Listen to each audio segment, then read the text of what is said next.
मोदी जी के व्यवहार को ठीक से स्टडी कर लो, ईआई का सारा कंसेप्ट समझ में आ जाएगा। उनकी ड्रेसिंग सेंस से लेकर उनके स्पीच में क्या कहते हैं, कैसे कहते हैं, उन सब पे गौर कीजिए। मतलब मोदी जी इमोशनल इंटेलिजेंस के पॉलिटिक्स में प्रयोग के जीते जागते सैंपल हैं, सबसे बड़े सैंपल हैं। ठीक है, जैसे एक बार बराक ओबामा भारत में आए और गुजरात गए, वहां भाषण शुरू किया, बोले केम छो, केम से खेम छो, ऐसे बोले खेम छो। तो जो गुजराती लोग वहां पर बैठे थे उन्होंने क्या किया हुआ उसके बाद, खूब हल्ला मचा दिया, एकदम गिरने को हो गए खुशी के मारे। ये होती है नेतागिरी।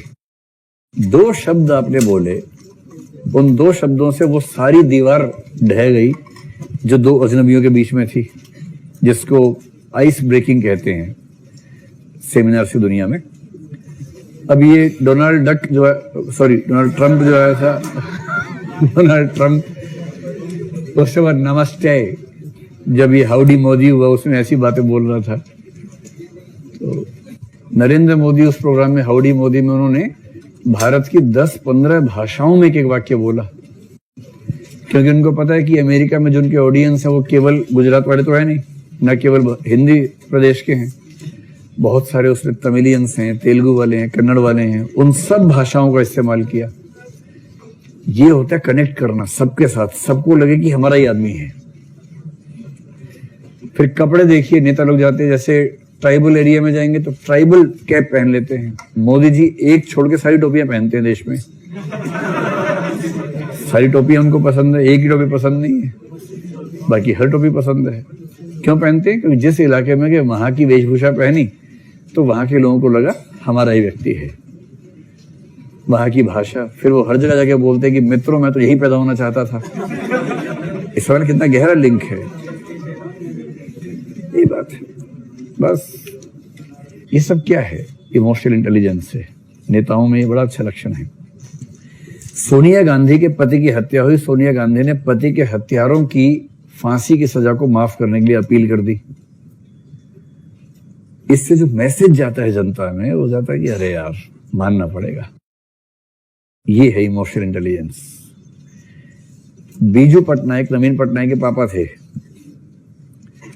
एक भाषण में कह रहे थे कि भ्रष्टाचार के खिलाफ भाषण दे रहे थे, खुल के बोल रहे थे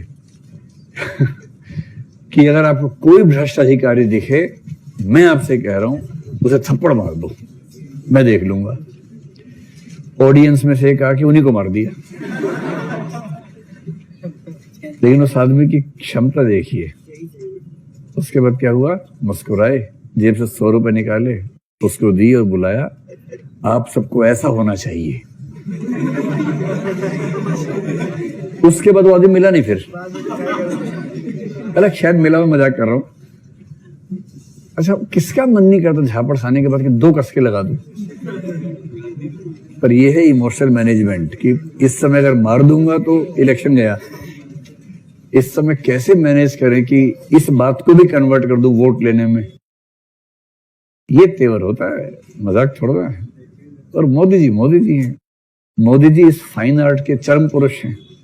बाकी तो बच्चे हैं सब लोग, तो वो तो चरम पुरुष है मोदी जी इस चीज में। मतलब इमोशनल इंटेलिजेंस के मामले में महात्मा गांधी के बाद मुझे लगता है नरेंद्र मोदी ही हैं जिन्होंने समझा है कि मासेस को कैसे अपनी गिरफ्त में ले सकते हैं। मैं उनकी पॉलिटिक्स की तारीफ भी नहीं कर रहा हूं, बुराई भी नहीं कर रहा हूं, मैं सिर्फ ये तारीफ कर रहा हूं कि इमोशनल इंटेलिजेंस का इस्तेमाल कैसे पॉलिटिक्स में होता है। ये देखना हो तो महात्मा गांधी के बाद नंबर 2 पे यही दिखेंगे। नेहरू तो उस स्कूल में कंपार्टमेंट में पास हुए हैं जिसके टॉपर नरेंद्र मोदी और जिसका सिलेबस बनाया था महात्मा गांधी ने। उनको अच्छे से पता था कि अखबार बहुत कम छपते हैं, छपते भी तो पढ़ेगा कौन? साक्षर नहीं है लोग, अखबार पढ़ नहीं पाते हैं। टीवी है नहीं, रेडियो नहीं के बराबर है, ना इंटरनेट है, कुछ नहीं है। देश को इकट्ठा करना है, कैसे करेंगे? दांडी यात्रा, पैदल चलेंगे 18-20 दिनों तक ताकि खबर फैलने का टाइम मिले पूरा। जैसे रथ यात्रा की, लोह पुरुष जिनका लोहा जंग खा गया बाद में, उन्होंने की थी ना। तो ये होता तरीका। इससे क्या होता है कि आप पूरे मासेस को एक कर लेते हैं। और ये महात्मा गांधी से बड़ा कौन सीखेगा। देश गरीब है, देश को ये एहसास करवाने की मैं तुम में से एक हूं, उन्होंने अपने शरीर पर ऊपरी हिस्से में कपड़े पहनना बंद कर दिया कि जब देश में लोग गरीब है तो मैं कैसे पहनूं। अब ये जो इमोशनल मैनेजमेंट है, ये कौन क्या खा के कोई करेगा। जो अपने कोट पे लिखवाता और नाम अपना लगातार, वो कैसे करेगा। ये मतलब व्यक्तिगत आलोचना ही नहीं, मैं हंसी मजाक के माध्यम से बताना चाह रहा हूं कि अलग अलग लोग कैसे पॉलिटिक्स में इमोशनल इंटेलिजेंस का इस्तेमाल करते हैं। आप केजरीवाल को देखिए, उसको पता है कि उसका वोट बैंक गरीब आदमी है। ऐसा नहीं है कि दिल्ली का मुख्यमंत्री ठीक कपड़े नहीं पहन सकता है, दिल्ली का सीएम इतना गरीब नहीं होता है। दिल्ली का बजट आज से 5 साल पहले 50,000 करोड़ का था, अब मेरे ख्याल से 80-90 हजार करोड़ के बीच में है एक साल का बजट। कितना? 87 है।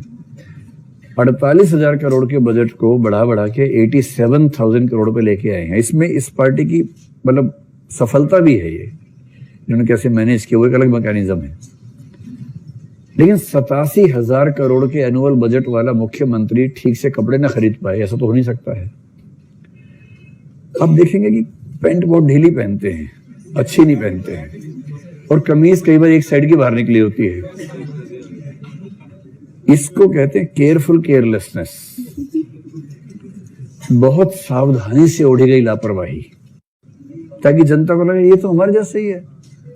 इसको तो ये भी नहीं पता कि कैसे अच्छे कपड़े पहनते हैं, तो हमारे जैसा है। तो और इसको अगर आप सोच रहे हैं कि बाई चांस हो जाता है, अरे इसके पीछे कितने दिमाग लगे होते हैं उसके पीछे। केजरीवाल की बाई तरफ से बाहर निकाल लो, हाँ पैंट थोड़ी फटी, अरे यार प्रेस की हुई है, मुचड़ उसको अच्छे से मुचड़ दिया, पहनो उसको, हाँ अब ठीक लग रहा है।